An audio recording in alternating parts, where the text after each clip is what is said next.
வள்ளி மற்றும் பேசும் காக்கா. ஒரு ஊரில் ஒரு சிறுமி இருந்தாள். அவள் பெயர் வள்ளி.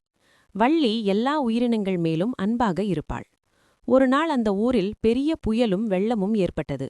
அந்த ஊரில் இருந்த மக்கள் மற்றும் மற்ற உயிரினங்கள் எல்லாம் மிகவும் கஷ்டப்பட்டார்கள். புயலும் மழையும் ஓய்ந்த பிறகு மக்கள் மெதுவாக தங்களின் இயல்பு வாழ்க்கைக்கு திரும்பினர். ஒரு நாள் வள்ளியின் அம்மா வேலைக்கு செல்லும்போது, வெள்ளத்தில் நெல் நனைந்துவிட்டது. நான் வேலை முடித்து வரும் வரை அதை வெயிலில் காய வைத்து பாதுகாப்பாக கவனித்துக் கொண்டிரு வள்ளி என்று சொல்லி அம்மா வேலைக்கு புறப்பட்டாள். வள்ளியும் அம்மா சொன்னதைக் கேட்டு பாடிக்கொண்டே நெல்லை வெயிலில் காய வைத்தாள். அப்போது தூரத்திலிருந்து ஒரு பேசும் காக்கா தன் உணவை தேடி அலைந்து நம்பிக்கையை இழந்து ஒரு மரத்தடியில் அமர்ந்தது. அப்போது வள்ளியின் பாட்டைக் கேட்டு காக்கா வள்ளியிடம் வந்தது.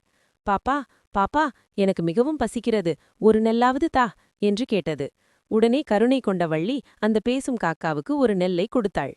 அப்போது காக்கா, நான் உனக்கு திரும்பவும் ஒரு நெல்லை கொடுக்கிறேன் என்று சொல்லி காக்கா பறந்து போனது. வள்ளி அதை மறந்து நெல்லை காய வைத்துக் கொண்டே இருந்தாள். மாலை நேரம். அம்மா வீடு திரும்பினாள். நெல்லெல்லாம் சரியா இருக்கு இல்லையா என்று கேட்டாள். வள்ளி சிரித்துக்கொண்டு, ஒரு நெல்லை மட்டும் ஒரு காக்காவுக்கு கொடுத்துட்டேன் என்றாள். அம்மா சற்று கோபமாய் பார்த்தாள், ஆனால் ஒன்றும் சொல்லவில்லை. அந்த இரவு வள்ளி தூங்கிக் கொண்டிருந்தாள். திடீரென தட் தட் தட் ஜன்னலுக்கு வெளியே ஓசை. வள்ளி விழித்தாள். ஜன்னலை திறந்தாள். அங்கே அதே காக்கா. ஆனா அது ஒரே ஒரு நெல்லை கொண்டு வரவில்லை. அது வாயில் ஒரு சிறிய கருப்பு கல். இது என்ன என்று வள்ளி கேட்டாள். காக்கா சொன்னது, நீ கொடுத்தது நெல்லு இல்லை, நம்பிக்கை. அது அந்த கல்லை கீழே போட்டது. காக்கா பறந்து சென்றது. அடுத்த நாள் காலை வள்ளி அந்த கல்லை பார்த்தாள். அது சாதாரண கல் மாதிரிதான் இருந்தது. அம்மாவிடம் காட்டினாள். அம்மா சிரித்தாள்.